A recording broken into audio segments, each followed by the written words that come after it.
Thank you, Chris. Chris has been doing a great job, hasn't he? He's fantastic.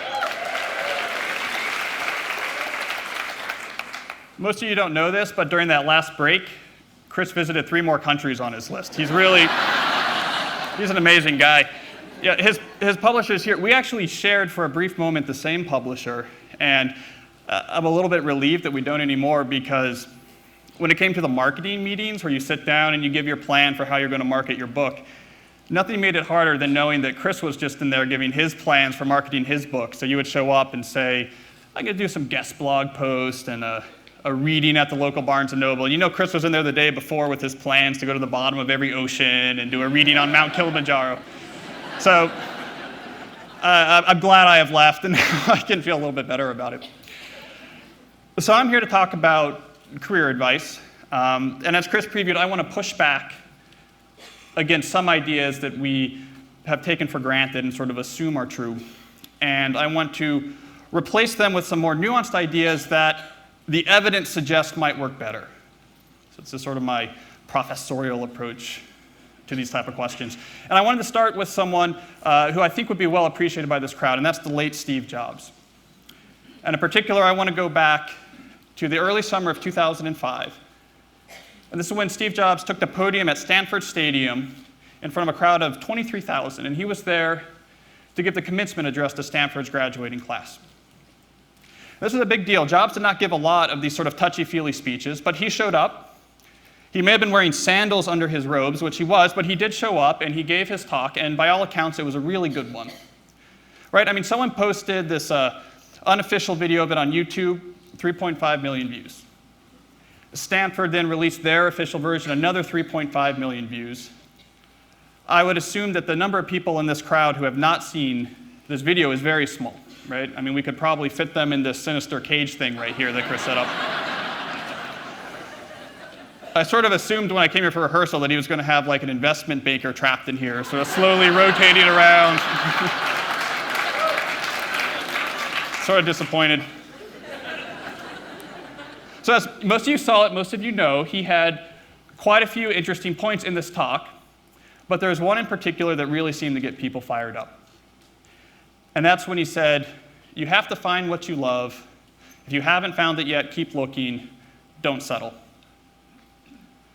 So judging by the news reports that came out right after this talk and the early comments on YouTube, it's clear that people interpreted him there as saying, guys, if you want to love what you do for a living, you have to do 2 things. You have to first figure out what you're passionate about, and then you have to second match that to your work. Now, we are used to this idea in sort of common slang. We summarize it with the phrase, follow your passion, right? And we say follow your passion, this is what we're talking about. Figure out what you're passionate about, match it to your work, things will be good. Now, Jobs, of course, was not the first person to have this idea. You can actually go back, and I've done this, and track its emergence in the American cultural conversation. And here's my quiz. Which decade in the 20th century did the phrase follow your passion first show up in the printed English language? Which decade? What would you guess? 1940s. I heard a lot, but I heard the loudest was 1940s, and that is actually right. I'm very impressed. Thank you. We have a cheater. And kids, that's the lesson, cheat. Thank you very much. Yeah, it actually showed up in 1940. It was in a play, a short play. It was a bunch of woodcutters. It's not used in career advice format. In fact, I would not recommend trying to base your life off of this odd play. But that was 1940s. You actually don't see it being used in the context of career advice until the mid-1980s, and then you begin to see it show up.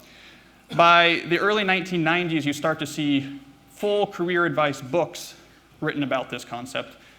By the early 2000s, people stop explaining it in their books. They stop trying to convince you it's good advice. They just assume that you know it. They just assume that you think it's good advice, and they jump right into just trying to justify it. Or not justify it, but give strategies for taking action on it. So when Steve Jobs stood up there and promoted the idea that you should follow your passion, this was not the idea's introduction. It was the idea's apotheosis. We have this icon of American remarkable living who is giving his seal of approval on this idea. And this got people excited. And I'm not surprised that it excited people, because if you think about this piece of advice, follow your passion, it is an astonishingly appealing concept. It tells you a life, a working life at least, that you love is not just possible, but it's very close. Right? You have to, what do you have to do? You have to do some introspection to figure out what you're passionate about. So you take a strengths finders, you pour wax into water, and if it solidifies like a microscope, you should be a biologist, whatever you need to do. A little bit of introspection doesn't take long. And then you have to go find a job that matches that. Now, you're going to have to read some blog posts that will inspire you first to get your courage up, but then you go and you get the job that matches it. Then you're passionate, right? I mean, you could be here in this audience today, you could be miserable about your life, and by playoff season, you could have a Steve Jobs-like love for what you do. And very appealing. But there is a wrinkle here, as Chris previewed. And the wrinkle is, as it turns out, this advice is not only astonishingly appealing, but it is also astonishingly wrong.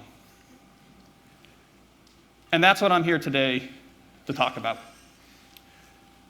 So I spent much of the last year researching and writing a book that looked at a very simple question. Why do some people end up loving what they do while so many other people do not? This was a transition period in my own life. I had just finished my very long career as a student, many years. And I was in a sort of purgatory known as a postdoc.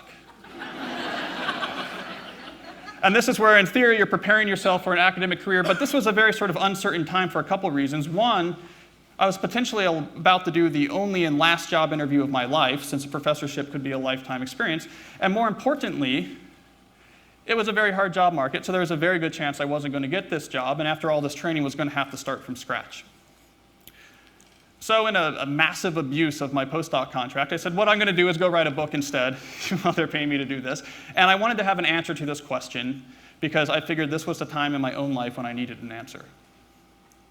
So there's two parts in this book. In the first part, I make my case against why follow your passion is bad advice. And in the second part, I talk about what you should do instead. And in here, I chronicle this quest I went on to find people from all walks of life who do love what they do for a living, and to hear their stories and to look for patterns. What were they doing instead? So today I want to tell you two stories. So the first story I'll pour right from the first part, and we'll draw some lessons from the story about why I think follow your passion is bad advice. The second story we'll pull from the second part, and we'll draw some lessons from that about what I think works instead. Okay, so that's our game plan. So let's start with the first story, and I think we should pick up where we left off. We heard Steve Jobs' advice later in his career. I'm interested in going back and asking the question of how his own career actually began.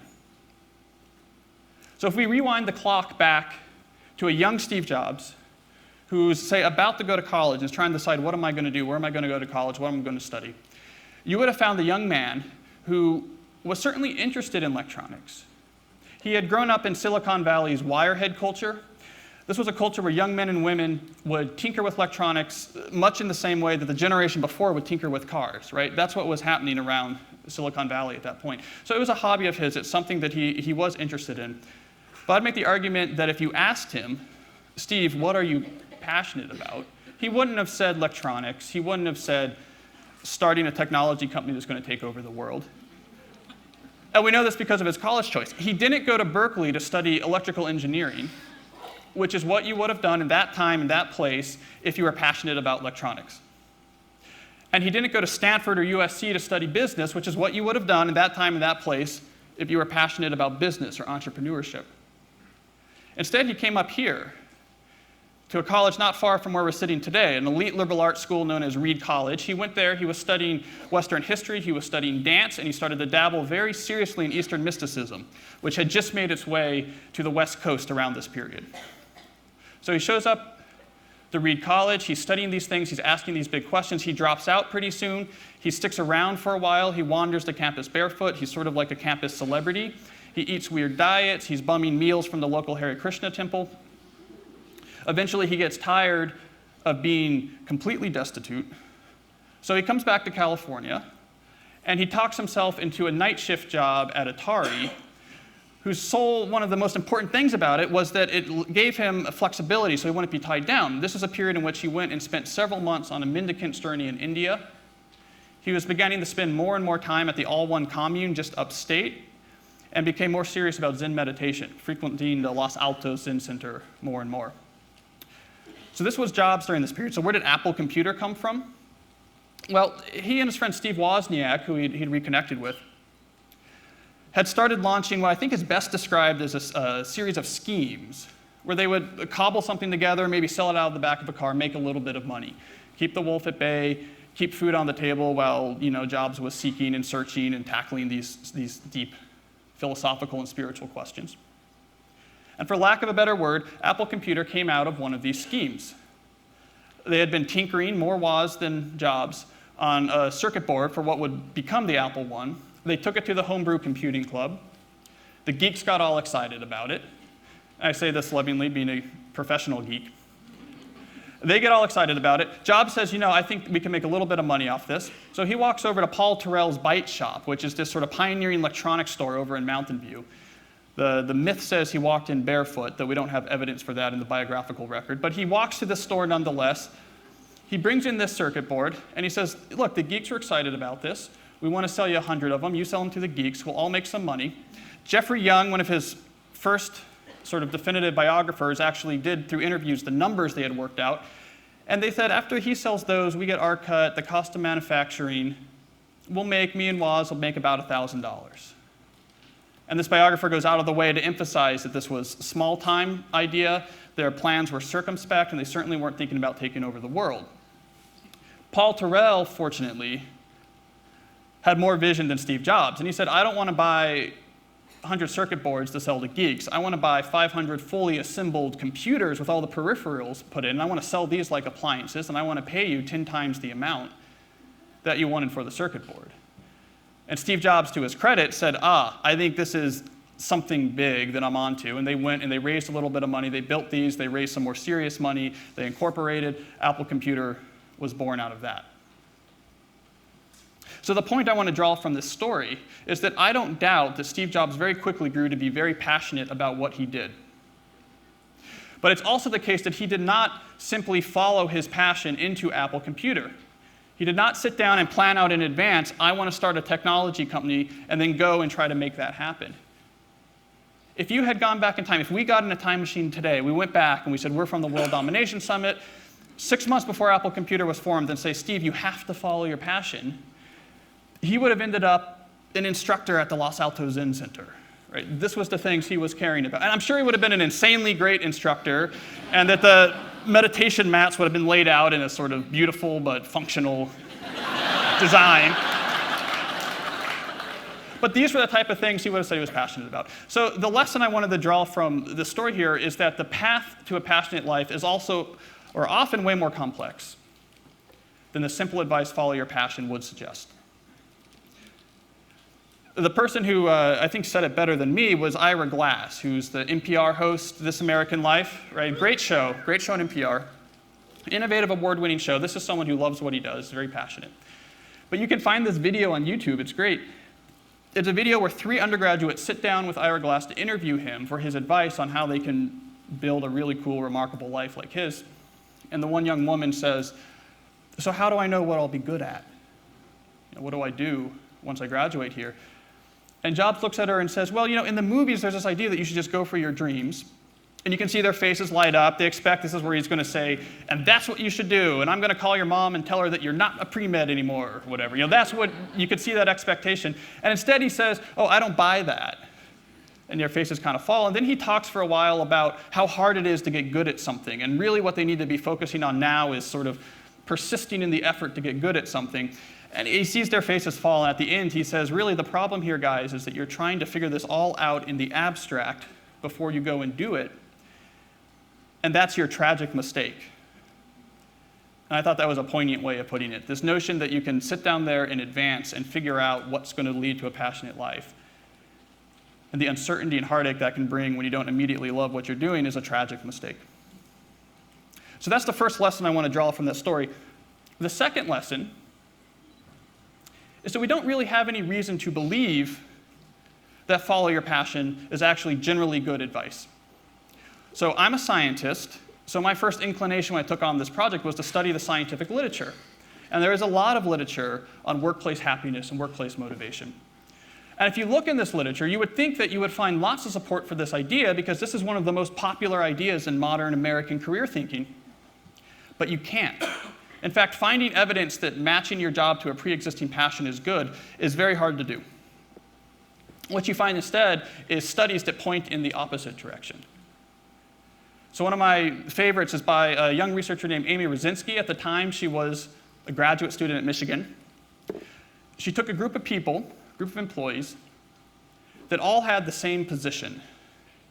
They all worked in university administration, just right at the same level. She interviewed them, and she found out that a third of them saw this position as a calling. So a third of these people were passionate about this. It was an important part of their identity. It was an important part of their life, this position. The other 2/3 of people did not. Some of them just saw it as work, and the rest saw it as a stepping stone in a larger career, and they could take and leave what they were doing right then. So what I like about Rosinski is that she then said, I'm going to dive deeper, and I'm going to try to figure out what's different between these two people. What was different between the calling group and the non-calling group? And what she found was that one of the largest predictive factors of being in the calling group, if not the biggest predictive factor, was years of experience. The longer someone had this position, the more likely they were to see it as their calling, which of course is a way more complicated story than follow your passion tells us, which is, no, you've matched this job to what you were meant to do, you'll therefore immediately love it. And Rosinski is saying that's not what I found. There's something more complicated happening here. Another study I like is by a Canadian psychologist named Robert Vallerand, who had developed this survey that allows you to figure out what, if anything, is a person actually passionate about. Not interested, but actually passionate about. He has this survey, and he takes it and he administers it to 539 Canadian university students. Okay. He found less than 4% of these students had a passion that you could realistically connect to a career. Less than 4%. Do you want to guess what the number one passion was from among these Canadian university students? Hockey. It was a good crowd. It was exactly hockey. That's right. And he was born in 1940, so you guys are good. That's right, it was hockey. I mean, look, it's possible that this university had one of the most astonishing concentration of hockey talent to ever be assembled under one roof, and that they should all follow their passion and field 9 different NHL teams. But it's more likely that for 96% of these students, to tell them, figure out what you're passionate about and go do that, would have failed for them as career advice in figuring out what to do right after school. So that's the second lesson I wanted to draw here. When you look to the literature, we don't have much evidence that this is generally a good piece of career advice. Okay, so that's the negative stuff. Let's go to the positive stuff. Fine, that may be too simplistic. Might not be what the research shows. What does work? So as mentioned, I went around and I found lots of people who do love what they do, and I spent a lot of time talking to them. This is actually one of the dirty secrets of being an advice writer. Our actual the number one skill we have, we don't talk about it much, is the ability to find people and convince them to talk to us. And that's actually harder than you think. I've been doing this since I was 21. When I was 21 and I had my first book deal, I had to go interview Rhodes Scholars. And the way I figured out to do it is you would actually read the news release from the college, you'd see who their Rhodes Scholars were, you'd then go search, typically the student newspaper, and you would find the naming scheme on their email addresses. Right? Was it like first letter of the first name and then the last name, and then you would guess at what the Rhodes Scholars, you basically have to be a stalker to be an advice writer. That's it. So anyways, I was stalking people as I normally do, and I tracked down a lot of these people, and we talked, and we tried to figure out what happened in their life. And I went looking for patterns, and I found a pattern. And not everyone followed this pattern, but it was sort of remarkably consistent.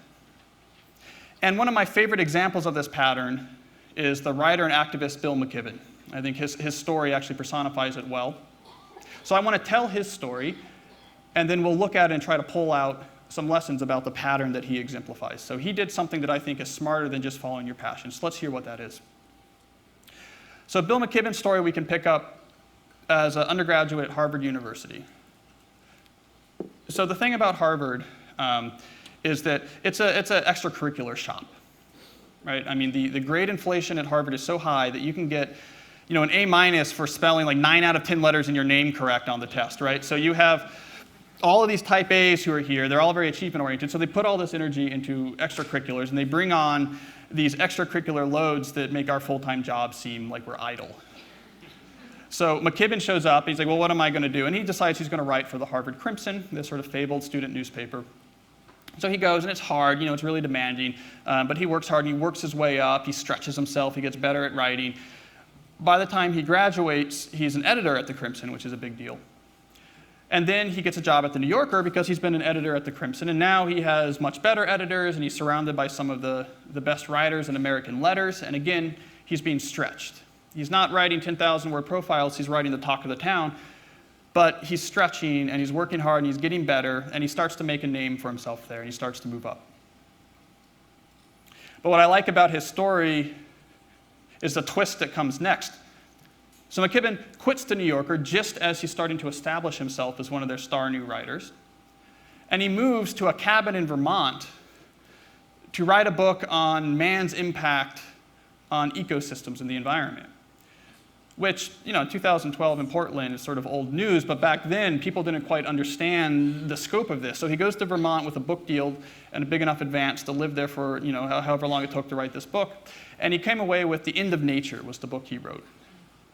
And this was a big bestseller, but more importantly, it was an important book in the environmental movement and established him as an important thinker and writer in this space.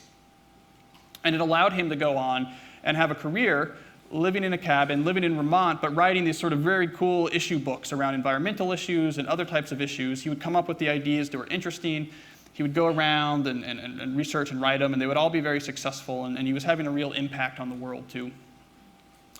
And I've only met him in passing, but I've read a lot of the interviews people have done with him, and I think it's fair to say that he's very passionate about what he does, and he loves his life.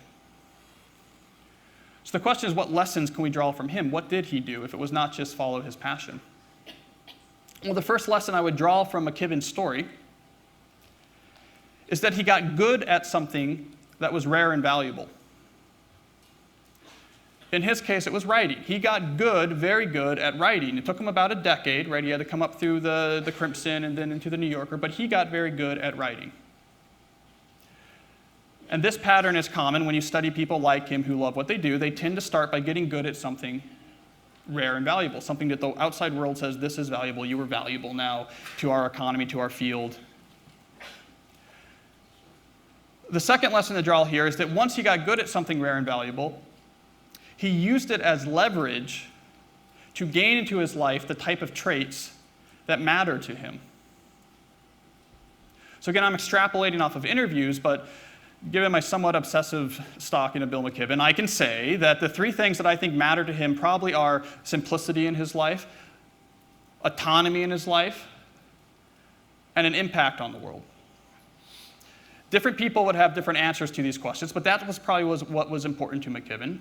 So once he got really good at writing, he used that as leverage to get those traits into his life. By moving to Vermont and being in a cabin, he had simplicity.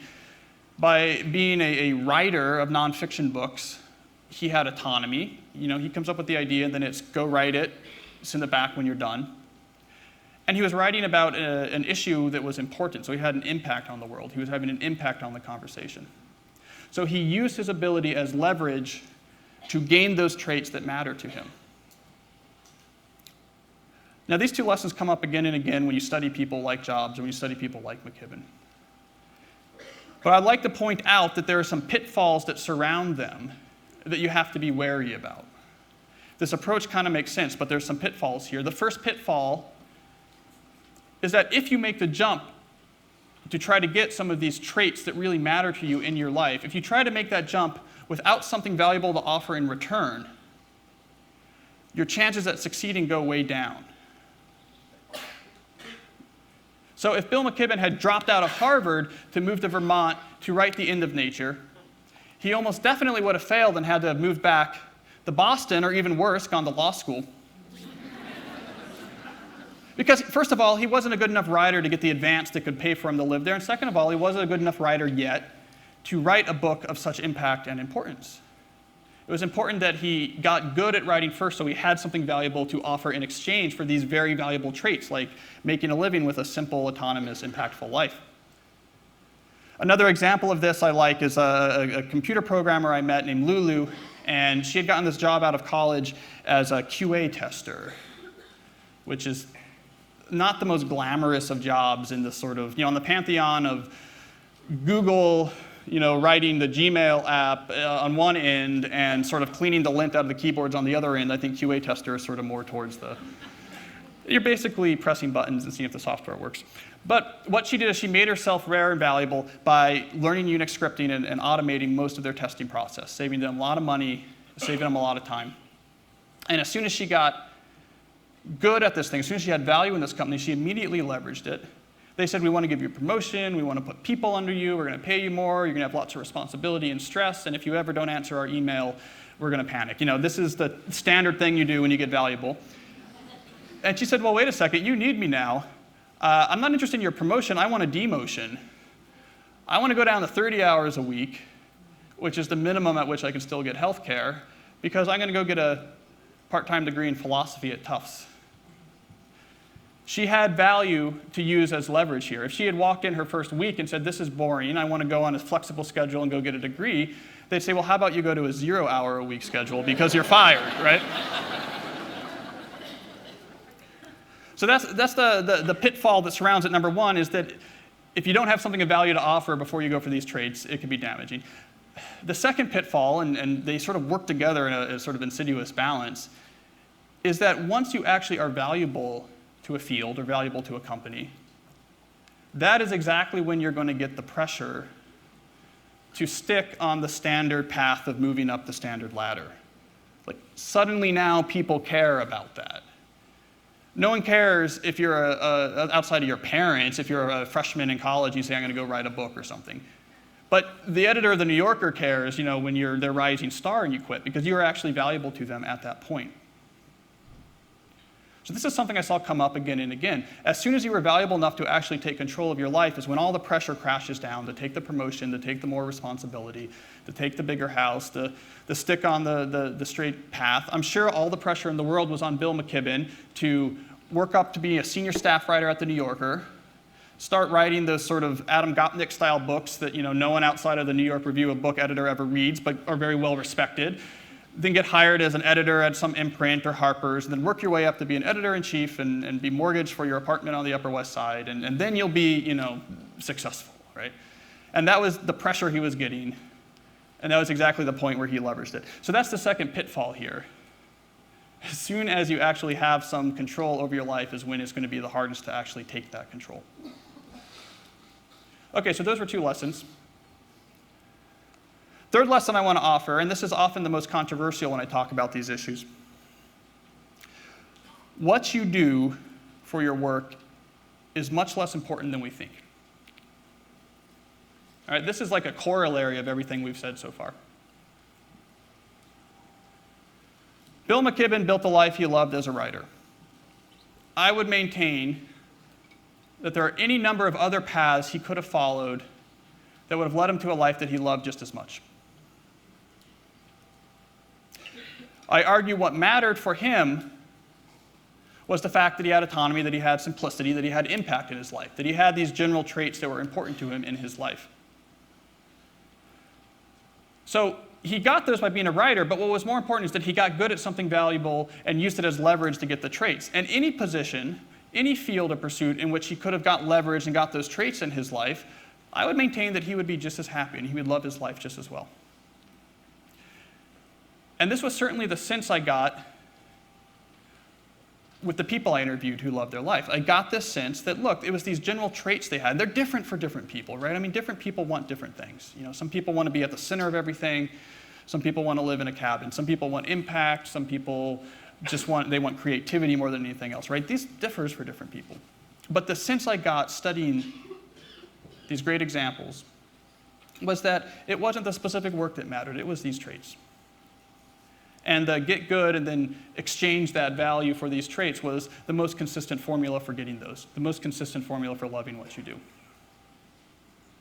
Now, when I give this advice, people often push back and they say, are you saying that, any job I take, I can be, just as happy. I could be the guy at the zoo that shovels the elephant crap and build a, passionate life out of it. No, I'm not saying that.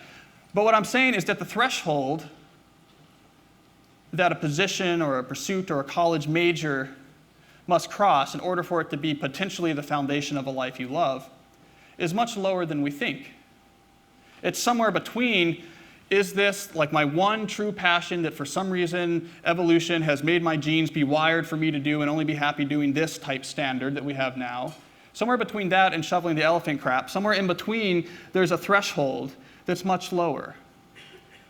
And the way I define that threshold is that if something is interesting to you, and if it looks like it will give you interesting options if you start to do well in it and start to become valuable, that's good enough.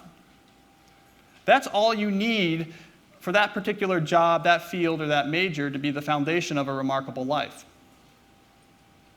And for a lot of people, there's actually lots of things that match this criteria. That's okay. Flip a coin. I would go so far as to say flip a coin.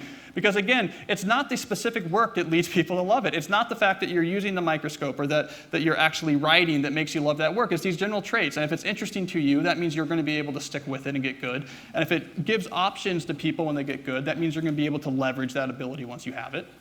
And that's what you need.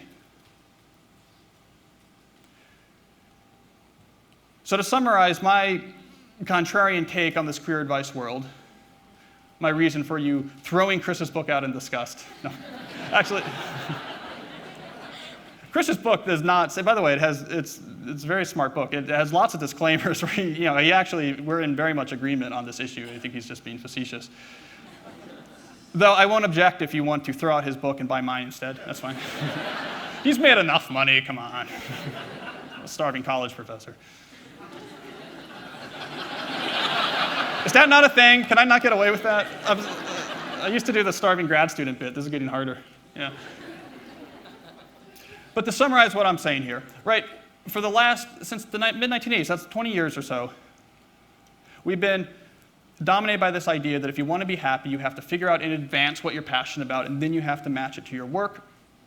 You can actually look at this graph. There's a cool superimposed graph where you can actually graph the occurrence of the word follow your passion in printed American books. So as time goes on, you see this thing curve up and really shoot up in the 80s and 90s. You can put on that same axis American job satisfaction. And in fact, let's just graph job satisfaction among 20 to 30-year-olds. People have a lot of options in their life. You see that plummet down starting in the 80s, just around the time that Follow Your Passion started taking up, and you see it plummet down. In the last US Job Board survey, the rating among 18, or was it, I guess 20 to 30, they say, their rating was the lowest it had ever been. It was actually the lowest rating for any group they've ever measured in job satisfaction. So my generation has grown up being told, figure out what you're passionate about and go for it. That's what's important. It's one of the most unhappiest generations there's ever been in terms of how much we like our jobs. And there's other factors there, but I think it's sort of a poignant display, right? Our 20-year experiment with follow your passion, I think we can say has concluded and it has failed.